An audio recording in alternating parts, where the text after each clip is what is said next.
സമഗ്രമായ വികസനം ലക്ഷ്യമാക്കി 14ാം പഞ്ചവത്സര പദ്ധതിയുടെ 2025-26 കരട് വാർഷിക പദ്ധതി രേഖാ സമർപ്പണവും ഹരിതകർമ്മസേനാംഗങ്ങളുടെ സർട്ടിഫിക്കറ്റ് വിതരണവും പുന്നേർകുളം പഞ്ചായത്തിൽ നടന്നു.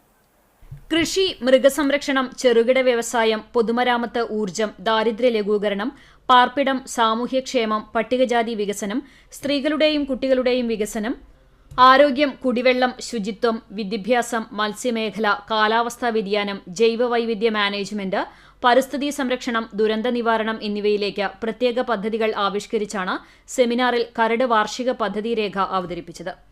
പുന്നേർകുളം പഞ്ചായത്ത് കോൺഫറൻസ് ഹാളിൽ നടത്തിയ സെമിനാർ പഞ്ചായത്ത് പ്രസിഡന്റ് ജാസ്മിൻ ഷഹീർ ഉദ്ഘാടനം ചെയ്തു. Vice president ഇ.കെ. നിഷാർ അധ്യക്ഷത വഹിച്ചു. സെക്രട്ടറി ആർ.എസ്. ശ്രീലത സ്വാഗതം പറഞ്ഞു. Chavakkad block panchayat vice president Mannalamkunnu Muhammad Unni, ക്ഷേമകാര്യ standing committee chairman Alathayil Moosa, Haritha Kerala mission coordinator Raji, മെമ്പർമാരായ അബു താഹിർ, കെ.എച്ച്. ആബിദ് തുടങ്ങിയവർ സംസാരിച്ചു. ഹരിതാഭമായ കവല അയൽക്കൂട്ടം വിദ്യാലയം സ്ഥാപനം എന്നിവയുടെ പ്രവർത്തന മികവിന് അനുമോദനം നൽകിക്കൊണ്ട് സർട്ടിഫിക്കറ്റ് വിതരണവും ചടങ്ങിൽ നടന്നു.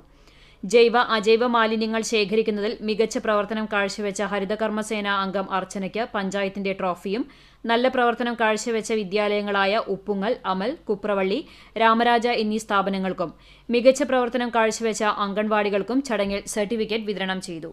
സ്റ്റാൻഡിംഗ് കമ്മിറ്റി ചെയർമാൻമാരായ ബിന്ദു ടീച്ചർ, പ്രേമ സിദ്ധാർത്ഥൻ, വാർഡ് മെമ്പർമാർ, ആരോഗ്യ പ്രവർത്തകർ, വിവിധ രാഷ്ട്രീയ പാർട്ടി നേതാക്കൾ, സന്നദ്ധ സംഘടനാ പ്രവർത്തകർ തുടങ്ങിയവർ സംബന്ധിച്ചു.